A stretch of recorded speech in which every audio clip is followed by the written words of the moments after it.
નમસ્કાર, આપ જોઈ રહ્યા છો મંતવ્ય ન્યૂઝ અને ગુજરાત એટ 7 સાથે હું છું આપની સાથે નંદની। સમાચારોની શરૂઆત કરીશું, જેમાં હવામાન વિભાગ દ્વારા આગાહી કરવામાં આવી છે। હવામાન વિભાગની આ મોટી આગાહી હવામાન વિભાગે આગાહી કરી છે, રાજ્યમાં ઉત્તર પૂર્વના પવન ફૂંકાશે। તો મહત્વપૂર્ણ સમાચાર સામે આવી રહ્યા છે। આગામી 7 દિવસ મહત્તમ તાપમાન રહેશે। તો મહત્તમ તાપમાનની આગાહી કરવામાં આવી છે। ગરમીનો પારો પણ વધશે તેવી પણ આગાહી કરવામાં આવી છે। ઉત્તર ગુજરાતમાં વરસાદની પણ આગાહી કરાઈ છે। 24 કલાક બાદ તાપમાન લઘુત્તમ રહેશે અને 2 થી 3 ડિગ્રીનો વધારો થશે।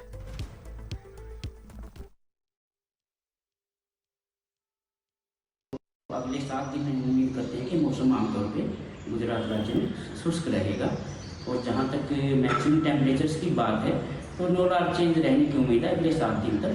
कल के बाद थोड़ी सी फॉलिंग टेंडेंसी है, लेकिन within no large change रहेगा।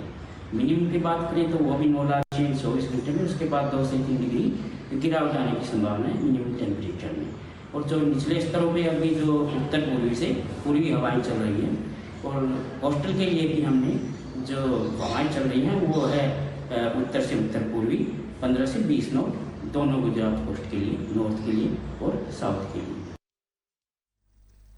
રાજકોટના જંગલેશ્વર વિસ્તારમાં નદીપટ અને ટીપી રોડ પર થયેલા દબાણો સામે મનપાએ મોટી કાર્યવાહી હાથ ધરી છે।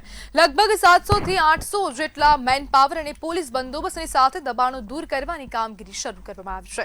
મનપા દ્વારા લોકોને સામાન શિફ્ટ કરવા માટે ટ્રેક્ટર સહિતના સાધનો પણ ઉપલબ્ધ કરાવાયા છે। વિસ્તારમાં ડિમોલિશનની કાર્યવાહી પહેલા 1400 જેટલા મકાનોને નોટિસ આપવામાં આવી હતી। ઘણા રહેવાસીઓ મનપાને સહકાર આપી સ્વૈચ્છિક રીતે મકાન ખાલી કરી રહ્યા હોવાનું પણ સામે આવ્યું છે। સમગ્ર કામગીરી માટે સ્થળ પર જ કંટ્રોલ રૂમ પણ બનાવવામાં આવ્યો છે। અમને નાગરિકોને સમજાવી અને પોતાની રીતે ખાલી કરે એ પણ પ્રયત્નો શરૂ થયા છે ને એના પણ અમને રિઝલ્ટ્સ મળી રહ્યા છે। અમે આજના દિવસથી તો અમે ટ્રેક્ટર્સ વગેરે સુવિધા પણ વિસ્તારમાં આપી રહ્યા છીએ કે જેથી અમારા સાધનો પણ જો યુઝ કરીને જેટલું ખાલી વહેલા થઈ શકે એ થઈ શકે। અને અમે એ પણ રાખ્યું છે, આપને જણાવી કે હવે ધીમે ધીમે વી આર મૂવિંગ ટુવર્ડ્સ અમે ડિમોલિશન તરફ આગળ હવે વધ્યા છીએ અને એ પ્રક્રિયા હવે શરૂ થઈ રહી છે। કીર્તિ પટેલ સામે વધુ એક પોલીસ ફરિયાદ નોંધાઈ છે। જૂનાગઢના યુટ્યુબર અફજલ સીડાએ કીર્તિ પટેલ અને તેની ટોળકીના ત્રાસના કારણે ફિનાઇલ પીધું। ઘટનામાં કીર્તિ પટેલ, દિવ્યા સાવલાણી સહિત 5 લોકોની સામે ગુનો નોંધાવશે। અફજલ સીડાએ મૃગીકુંડમાં કીર્તિના સ્નાનનો વિરોધ કર્યો હતો, જેના કારણે કીર્તિ પટેલના સોશિયલ મીડિયા ફોલોઅર્સમાં ઘટાડો થયો। આથી કીર્તિ પટેલે ₹20 લાખની ખંડણી માંગી અને ખોટા દુષ્કર્મના કેસમાં ફિટ કરવાની ધમકી આપી હોવાના આક્ષેપ થયા છે। તેની સાથે કીર્તિ પટેલ ટિકટોક સ્ટાર તરીકે ઓળખાય છે તે, એક દિવ્યા સાવલાણી, એક અન્નુ રાણા અને એક વિક્રમ મેવડા કરીને 4 જણા કોન્ફરન્સમાં હતા। મને કે કેમ ભાઈ તું ઇન્સ્ટાગ્રામમાં વિડીયો મૂકે છે સનાતન ધર્મના? બધું ભાઈ મને આ વાત ગળે ના ઉતરી અને મને એમ લાગ્યું કે આ વાત ખોટી છે એટલે મેં વિડીયો મૂકેલો। તો કે મને કે તારે આવા વિડીયો નહીં મૂકવાના, કે નકર તારા પગું ભાંગી નાખશું। બધું તો હું ગરીબ માણસનો દીકરો છું, હેરાન શું કામ કરો છો? તો કે તો તમારે મને 20 લાખ રૂપિયા દેવા પડશે। મેં મારી પાસે પૈસા છે નહીં, તો મેં બીકના કારણે ઘરે દવા પી લીધી। ભાજપના રાષ્ટ્રીય અધ્યક્ષ નીતિન નવીનજી ગુજરાતના પ્રવાસે છે। પ્રવાસના બીજા દિવસે તેમણે સવારે સાબરમતી રિવરફ્રન્ટ ખાતે મોર્નિંગ વોક કર્યું હતું। ત્યારબાદ તેઓ નગરદેવી માં ભદ્રકાળીના દર્શન કરવા માટે પહોંચ્યા હતા। માતાજીની ચલિત પ્રતિમા પાદુકાની પૂજા કરીને સર્વજન કલ્યાણની પ્રાર્થના કરી। નીતિન નવીને મંદિર તરફથી માતાજીની પ્રતિભાનો મોમેન્ટો આપવામાં આવ્યો હતો। ભાજપના પ્રમુખ શ્રી નીતિન નવીન સાહેબ ભદ્રકાળી મંદિરના દર્શન કરવા પધાર્યા હતા। એમને માતાજીની પાદુકાની પૂજા અર્ચના સાથે સાથે ચલિત મૂર્તિ જે હતી એની પણ પૂજા અર્ચના કરી છે એમણે।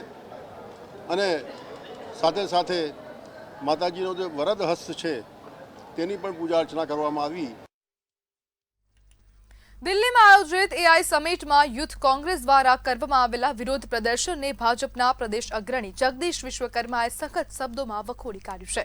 તેમણે જણાવ્યું કે જ્યારે પીએમ મોદીના નેતૃત્વમાં ભારત 5 ટ્રિલિયન ઇકોનોમી અને વિકસિત ભારત 2047 તરફ આગળ વધી રહ્યું છે, ત્યારે કોંગ્રેસે મહાપુરુષોની સરખામણી કરીને દેશનું અપમાન કર્યું છે। પાકિસ્તાન હોય કે ચાઇના હોય, કદાચ એમને આ AI સમિટ ના ગમી હોય, એટલે કોના ઈશારે આ કોંગ્રેસ યુથ દ્વારા જે રીતે કાલે આખા દેશના 140 કરોડ લોકોને શરમ નથી માથું ઝુકાવવું પડે તે પરિસ્થિતિમાં યુથ કોંગ્રેસના લોકોએ AI સમિટમાં જઈ પોતાની ટી શર્ટ કાઢી જે વરવું દ્રશ્ય કર્યું, દેશની 140 કરોડ જનતાને સખત શબ્દોમાં વખોડે છે. નવી દિલ્હીમાં આયોજિત AI સમિટ દરમિયાન કોંગ્રેસ દ્વારા કરવામાં આવેલા વિરોધ પ્રદર્શનના પડઘા ભરૂચ સુધી સંભળાયા હતા, જેને લઈને ભરૂચ ખાતે ભારતીય જનતા પાર્ટીના યુવા મોરચા દ્વારા વિરોધ પ્રદર્શન યોજાયું. વૈશ્વિક AI સમિટ દરમિયાન કોંગ્રેસના વિરોધને લઈને ભરૂચ ભારતીય જનતા પાર્ટી યુવા મોરચાએ કોંગ્રેસ પર તીખા પ્રહાર કર્યા. યુવા મોરચાના પ્રમુખ વૃષભ પટેલ અને જિગ્નેશ મિસ્ત્રીની આગેવાનીમાં યુવા ભાજપ કાર્યકરો જેપી કોલેજથી રેલી સ્વરૂપે શીતલ સર્કલ સુધી પહોંચ્યા હતા. યુવા ભાજપ કાર્યકરોએ કોંગ્રેસ વિરોધી સૂત્રોચ્ચાર સાથે ઉગ્ર વિરોધ નોંધાવ્યો હતો. દેશમાં AI ક્ષેત્રે ખૂબ મોટું રોકાણ કરવાની જાહેરાતો કરી છે અને તૈયારીઓ દર્શાવી છે, ત્યારે જે પ્રમાણે ભારત દેશનું નામ વધી રહ્યું છે એ જોઈને કોંગ્રેસીઓના પેટમાં તીર રેડાયું છે અને તેમણે યેનકેન પ્રકારે આ કાર્યક્રમનો વિરોધ કર્યો છે. ગત રોજ ભારત મંડપમમાં કોંગ્રેસના કાર્યકર્તાઓ દ્વારા બિનઅધિકૃત રીતે પ્રવેશ મેળવી અને એમની પાર્ટીની જેમ નિર્વસ્ત્ર થઈને માનનીય વડાપ્રધાન શ્રી નરેન્દ્રભાઈ મોદીનો તેમજ આ AI સમિટનો ખૂબ વિરોધ નોંધાવ્યો છે, જેનો અમો ભારતીય જનતા યુવા મોરચો અને ભારતીય જનતા પાર્ટી ભરૂચ જિલ્લો ખૂબ સખત શબ્દોમાં વખોડી કાઢીએ છીએ. અમદાવાદ શહેરમાં પીજી મામલે યુથ કોંગ્રેસ દ્વારા વિરોધ કરવામાં આવ્યો હતો. અડધી રાત્રે કમિશનર કચેરી પહોંચી યુથ કોંગ્રેસ દ્વારા વિરોધ કરાયો હતો. યુથ કોંગ્રેસે AMC કમિશનર ઓફિસ બહાર સૂત્રોચ્ચાર અને દેખાવો કર્યા હતા. પીજી બંધ રહેતા AMC ઓફિસમાં દેખાવો કરવામાં આવ્યો હતો, તેમજ કોર્પોરેશને કરેલા પીજીના સીલ ખોલવા માટે રજૂઆત કરવામાં આવી હતી.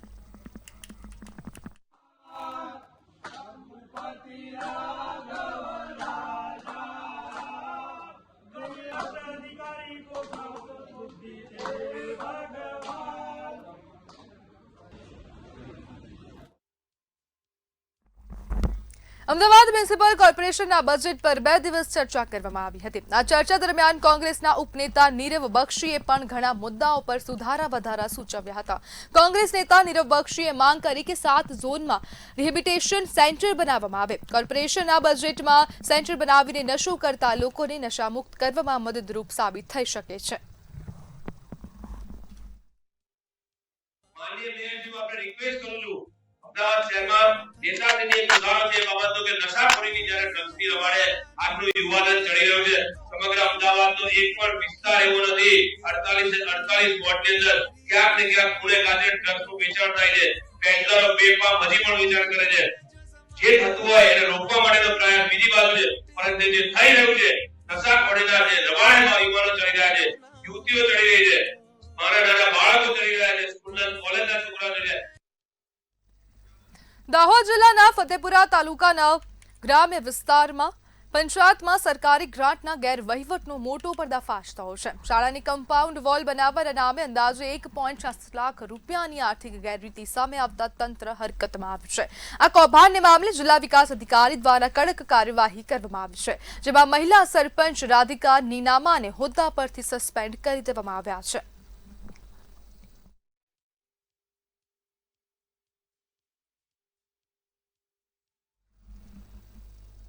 મહેસાણા દિલ્હી હાઈવે પર ગોજારા અકસ્માતમાં 5 લોકોએ જીવ ગુમાવ્યા છે, જ્યારે કારમાં સવાર અન્ય 6 લોકો ઘાયલ થયા હતા. ઘાયલોને મહેસાણા સિવિલ હોસ્પિટલમાં સારવાર હેઠળ ખસેડવામાં આવ્યા હતા. રાજસ્થાનના પાલીમાં લગ્ન પ્રસંગમાંથી પરિવાર પરત અમદાવાદ આવી રહ્યો હતો, ત્યારે પૂરપાટ જઈ રહેલી ઇકો કાર હાઈવે પર બનાવેલા ડિવાઈડર સાથે ધડાકાભેર અથડાતા અકસ્માત થયો હતો. ત્યારે ઇકો કાર ડિવાઈડર સાથે ધડાકાભેર અથડાતા કારના ભૂક્કા બોલાઈ ગયા હતા. અમે રાજસ્થાન પાલીથી અમદાવાદ આવતા હતા અને સવારે 6 વાગ્યાની આજુબાજુ એક્સિડન્ટ થયો. એમાં 4 જણા ઓન ધી સ્પોટ ત્યાં એક્સપાયર થઈ ગયા.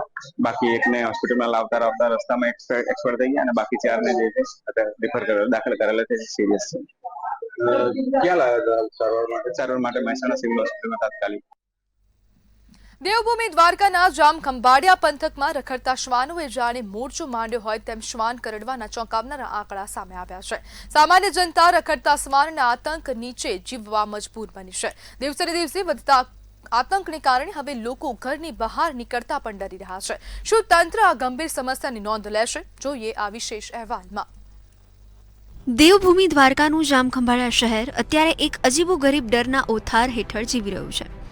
આ ડર કોઈ ગુનેગારનો નથી, પણ શેરીએ શેરીએ અડ્ડો જમાવીને બેઠેલા રખડતા શ્વાનોનો છે. પંથકમાં શ્વાન કરડવાના જે આંકડા સામે આવ્યા છે તે સાંભળીને કોઈના પણ રૂવાડા ઊભા થઈ જાય તેમ છે.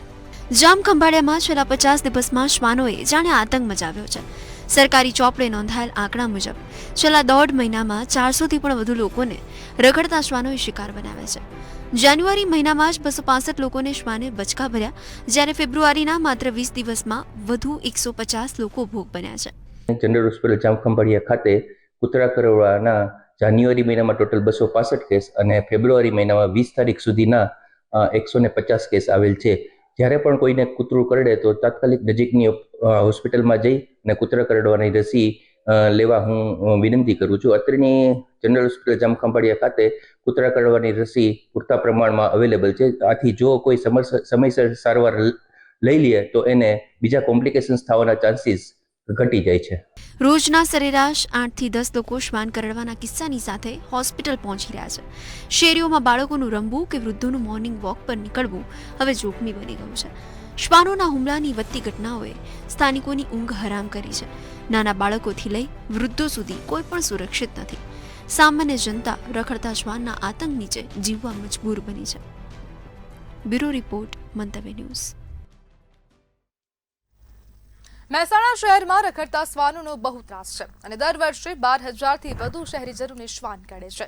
ત્યારે મહાનગરપાલિકાએ શેરીઓ અને સોસાયટીઓમાં રખડતા શ્વાનોને પકડવાની ઝુંબેશ શરૂ કરી છે. આ રખડતા શ્વાનોને પકડી તેનું ખસીકરણ અને રસીકરણ કરવામાં આવી રહ્યું છે.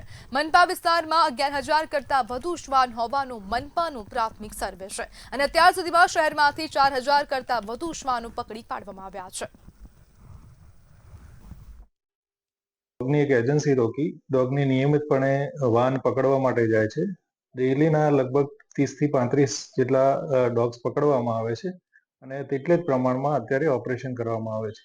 નગરપાલિકાએ એક ડેડિકેટેડ બિલ્ડિંગ ભાડે લઈ તેમાં ઓપરેશન થિયેટર અને ડોગ્સને રાખવા માટેની ઓપરેશન પોસ્ટ ઓપરેટિવ જે અઠવાડિયું રાખવા પડે છે એની પણ વ્યવસ્થા કરેલી છે. અંદાજિત અત્યારે સુધીમાં મહેસાણા શહેરમાં 4,000 જેટલા ડોગ્સને આપણે કાસ્ટ્રેશન કરી અને વેક્સિનેટ કરેલા છે. મહેસાણા જિલ્લામાં વિસનગર સ્થિત જાણીતી SK યુનિવર્સિટીમાં ઉડાન 2026 કાર્યક્રમ યોજવામાં આવ્યો હતો. વિદ્યાર્થીઓમાં રહેલી આંતરિક શક્તિને બહાર લાવવાનું ઉડાન એક સશક્ત પ્લેટફોર્મ છે. આ કાર્યક્રમ દ્વારા વિદ્યાર્થીઓનો આત્મવિશ્વાસ વધે અને ટીમ વર્કની ભાવના કેળવાય તેવા પ્રયાસના ભાગરૂપે કાર્યક્રમ આયોજિત કરાયો હતો. કાર્યક્રમમાં વિદ્યાર્થીઓએ અલગ અલગ પ્રકારના ડાન્સ સહિતના વિવિધ પરફોર્મન્સ રજૂ કર્યા હતા. તેમજ વિદ્યાર્થીઓએ પોતાના અંદર રહેલી શક્તિનો પરિચય ઉડાનથી કરાવ્યો હતો. આનંદ થાય છે કે સાકરચંદ પટેલ યુનિવર્સિટી આ ચાલુ વર્ષે પોતાના 10મા વર્ષની ઉજવણી કરી રહી છે અને ઉડાન એ સાકરચંદ પટેલ યુનિવર્સિટી એક કલ્ચરલ પ્રોગ્રામ નહીં પણ વિદ્યાર્થીઓની અંદર રહેલી ઇનહરલ સ્ટ્રેન્થ ને આ પ્લેટફોર્મ પર લાવી અને તેમના કોન્ફિડન્સને વધારવા માટે, એક ટીમ વર્કનું પ્રદર્શન કરવા માટે અને ભારતની સંસ્કૃતિ વિદ્યાર્થીઓના મનમાં જે રીતે વસેલી છે એને બહાર લાવી અને તેમની અંદર કોન્ફિડન્સ વધારવા માટેનું આ એક પ્લેટફોર્મ છે. મહેસાણા મનપા દ્વારા બાકી વેરા મામલે કડક કાર્યવાહી હાથ ધરવામાં આવી છે. જે દુકાનોના વેરા બાકી છે એ દુકાનો સીલ કરવાની કાર્યવાહી હાથ ધરવામાં આવી છે. 100થી વધુ દુકાનોને સીલ કર્યા બાદ વધુ 10 દુકાનોને સીલ કરવામાં આવી છે. મિલકતો સીલ કરવાની કાર્યવાહીના પગલે 80% વેરો વસૂલાવશે. હવે વેરો ના ભરનારા મિલકત ધારકોના નળ કનેક્શન કાપવાનો નિર્ણય લેવામાં આવ્યો છે. કોર્પોરેશન વિસ્તારમાં જે ચાલુ માગણો છે એની આપણે 80% જેટલી વસૂલાત કરી લીધી છે. ઘણા લોકોની પાછલી બાકી પણ છે અને ચાલુ બાકી પણ છે. આપણે એ લોકોના લિસ્ટ આઈડેન્ટિફાઈ કરી દીધા છે. આપણે અમને નોટિસ આપી છે. ચોક્કસ સમય મર્યાદામાં એ લોકો નહીં ભરે તો આપણે એમની દુકાનો સીલ પણ કરી દેશું. એમના પાણીના અને ગટરના નળના પાણી અને નળના બંનેના કનેક્શનો આપણે એમને કાપી દઈશું. સર કેટલી રકમ હતી અને અત્યારે હાલ કેટલી વસૂલ કરવામાં આવી? ચાલુ માગણું હતું આપણું એ 22 કરોડ જેટલું હતું, એમાંથી આપણે 18 કરોડ જેટલી વસૂલાત કરી દીધી છે. અમદાવાદમાં દૂધ ચોરીનો મામલો સામે આવ્યો હતો. વસ્ત્રાલમાં દુકાન બહાર રાખવામાં આવેલ દૂધની ચોરી કરવામાં આવી હતી. અંદાજિત 100 લીટર દૂધની થેલીઓની ચોરી કરવામાં આવી હતી. સ્થાનિકોએ રામોલ પોલીસ સ્ટેશનમાં સીસીટીવી સાથે ફરિયાદ નોંધાવી હતી.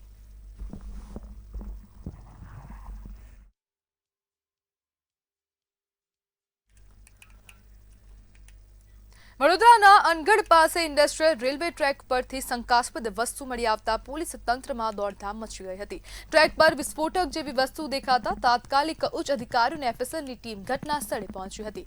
પ્રાથમિક તપાસમાં આ વસ્તુ ડિટોનેટર અથવા ફૂલઝડી હોવાનું સામે આવ્યું છે. જોકે કોઈ મોટી ચિંતાજનક વસ્તુ ન હોવાથી પોલીસે રાહતનો શ્વાસ લીધો, પરંતુ આ કોઈ ટીખળખોરનું કાવતરું હોવાની શંકા સાથે તપાસ તેજ કરવામાં આવી છે. વડોદરામાં રેલવે ટ્રેક પર આ શંકાસ્પદ વસ્તુ મળી આવી છે.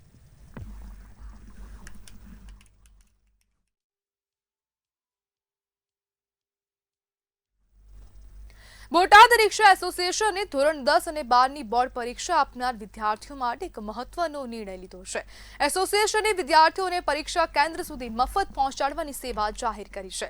પરીક્ષા આપવા જતા વિદ્યાર્થીઓ સમયસર અને કોઈ પણ આર્થિક બોજ વગર કેન્દ્ર સુધી પહોંચી શકે તે માટે આ ફ્રી સેવા શરૂ કરવામાં આવી છે. રિક્ષા એસોસિએશન દ્વારા ખાસ હેલ્પલાઇન નંબર પણ જાહેર કરવામાં આવશે, જેના પર સંપર્ક કરીને રિક્ષા બોલાવી શકાશે.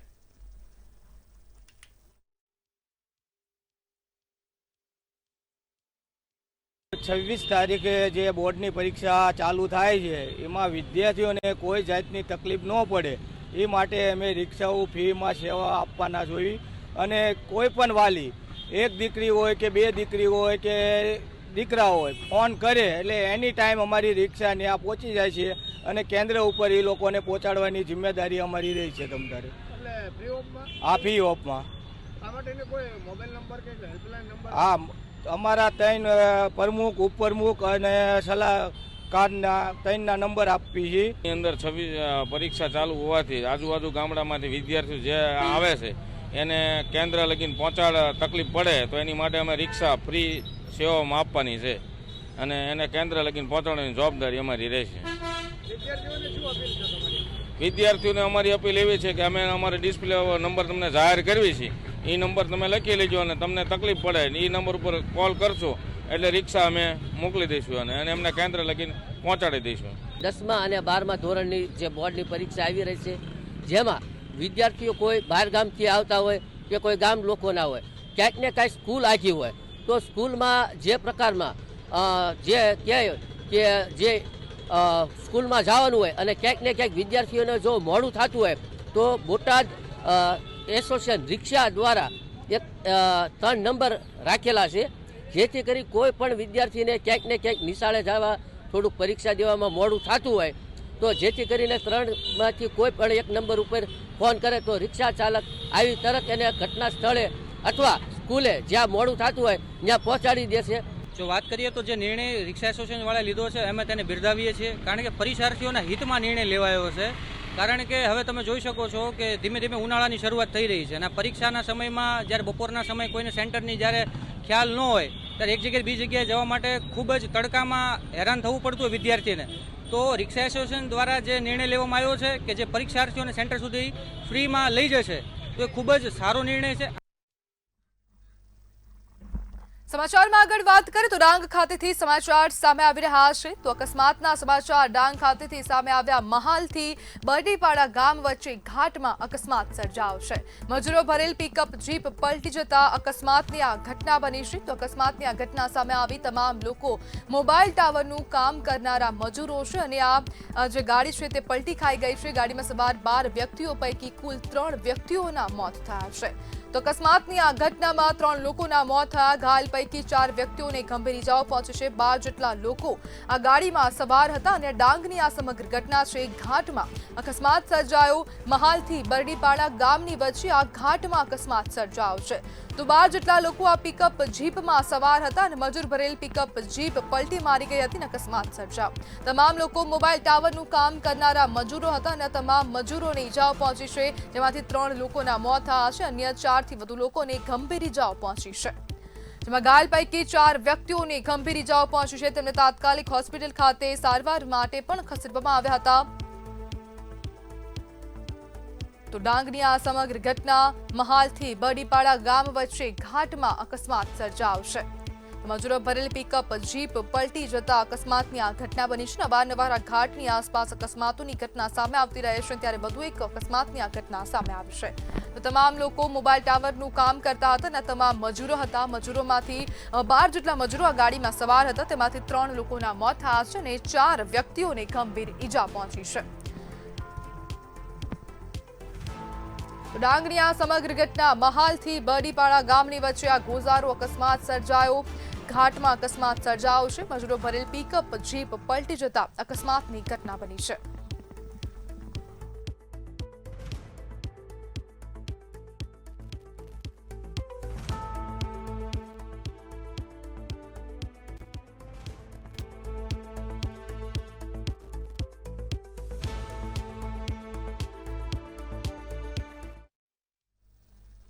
સુરતની નગર પ્રાથમિક શિક્ષણ સમિતિની શાળાનો એક ચોંકાવનારો વિડીયો સોશિયલ મીડિયા પર વાયરલ થયો હતો, જેમાં નિર્દોષ ભૂલકાઓ પાસે તડકામાં શાળાની ગ્રીલ અને પટાંગણની સાફ સફાઈ કરાવવામાં આવતી હોવાનું સામે આવ્યું.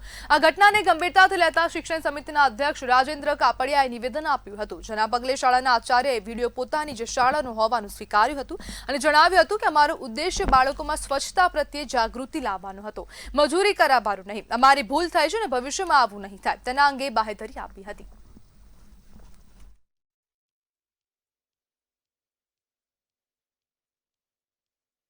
શાળા નંબર 307 અને 308નો એક વિડીયો વાયરલ થઈ રહ્યો છે અને કોઈક શિક્ષક કે કર્મચારી દ્વારા બાળકોને સૂચને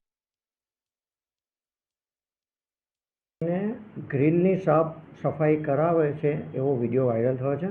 હમણાં જ મારી પ્રિન્સિપલ સાથે પણ વાત થઈ. નગર પ્રાથમિક શિક્ષણ સમિતિ સફાઈ માટે ગ્રાન્ટ આપતી જ હોય છે, સર્વ શિક્ષા અભિયાન હેઠળ પણ મળતી હોય છે અને હમણાં જ શિક્ષણ સમિતિએ દરેક સ્કૂલોમાં ગ્રાન્ટમાં વધારો કર્યો છે. સુરત શહેરના અમરોલી વિસ્તારમાં એક સ્કૂલમાં વિડીયો વાયરલ થયું છે. નાના બાળકો જોડે સાફ સફાઈ કરવામાં આવ્યું છે. તે સ્કૂલ પર આપણે પછી તમે જોઈ શકો સુરત મહાનગરપાલિકા સંચાલિત શિક્ષણ સમિતિ સંચાલિત ભોગીલાલ મોતીલાલ ગાંધી પ્રાથમિક શાખા ક્રમાંક 308 અને 309 બે છે. સવાર પાડીને બપોર પાડી ચાલે છે. આમાં નાના ભૂલકાઓ જોડે સ્કૂલને પ્રાંગણમાં સાફ સફાઈ કરવામાં આવતા હતા. અમારી જોડે શાખાનો શિક્ષક છે, એમની જોડે વાત કરશું. સાહેબ, આપનું પરિચય અને અહીંયા કાલે વિડીયો વાયરલ થયું હતું જે અહીંયા નાના બાળકોને જે સાફ સફાઈ કરવામાં તો શું કહેશો? સાહેબ, થયો એ મને ખબર નથી અને કદાચ થયો હશે, મને આઈડિયા નથી, પણ કદાચ થયો હશે. પણ સ્વચ્છતા બાબતમાં બહુ દબાણ ચાલે છે એટલે કદાચ શિક્ષકે એકાદ બાળકનો ઉપયોગ કર્યો હશે, એકાદ બે બાળકનો, અને કદાચ ગઈકાલે જ બે દિવસ પહેલાં અથવા ગઈકાલે કદાચ થયો હશે, મને આઈડિયા નથી, પણ સ્વચ્છતા બાબતનો કદાચ થયો હશે. પણ હવે પછી આ વસ્તુ કરવામાં આવશે નહીં એની ખાતરી આપું છું. સાહેબ, શું કાર્યક્રમ હતો જેના માટે બાળકો જોડે સાફ સફાઈ કરવામાં આવ્યો હતો? સુરત ફર્સ્ટને હિસાબે સ્કૂલોને આમાં લીધી છે સ્વચ્છતા બાબતના સ્વચ્છતા સર્વેક્ષણમાં. એટલે એ સુરતના જે શાળાઓ ખરી ને એ શાળાઓને ચોખ્ખાઈ રાખવા માટેનો એક ઝુંબેશ છે અને એ ઝુંબેશના ભાગરૂપે શિક્ષકો, આચાર્ય અને સફાઈ કામદારો અને બધા ભેગા થઈને આ સફાઈ કરતા હોય. પણ એકાદ કોઈ વખત બાળકનો ઉપયોગ કર્યો હશે, પણ છતાં એમ કદાચ કર્યો હશે તો હવે પછી કરવામાં આવશે નહીં એની ખાતરી આપું છું. સાહેબ, ટોટલ કેટલા છોકરાઓ અહીંયા ભળે છે અને કાલે જે વિડીયો વાયરલ છે એમાં 10 થી 12 છોકરાઓને કાયદેસર એવો બતાવવામાં આવશે કે આ સાફ કરો, એવી રીતે વિડીયો વાયરલ છે? સાહેબ, 525 છોકરાઓ સવારપાડીમાં ભણે છે અને 750 જેવા છોકરાઓ બપોરપાડીમાં ભણે છે. એમ કરીને કુલ 1250 આજુબાજુ છોકરાઓ અહીંયા અભ્યાસ કરે છે. જે વિડીયો વાયરલ થયું છે એમાં છોકરાઓને શિક્ષક દ્વારા બતાવવામાં આવ્યું નહીં? શિક્ષક સાહેબ હાથે જ છે અને બીજી વાત સમજાવું, કદાચ મને હમણાં વિડીયો બતાવ્યો તો શિક્ષક સાથે જ છે અને 2-3 છોકરા છે સાહેબ. અમારા વિડીયો તમે જોજો, 2-3 છોકરા જ છે અને કદાચ 2-3 છોકરાઓને શિક્ષક બાજુ ઊભો છે, કેટલાક છોકરા નથી પડતા. બિલકુલ. આ હતા શાખાનો આચાર્ય જે બતાવ્યું કે એક જ કામદાર, એક જ સફાઈવાળી માસી છે, આટલી મોટી પ્રાંગણમાં પહોંચી નહીં શક્યા.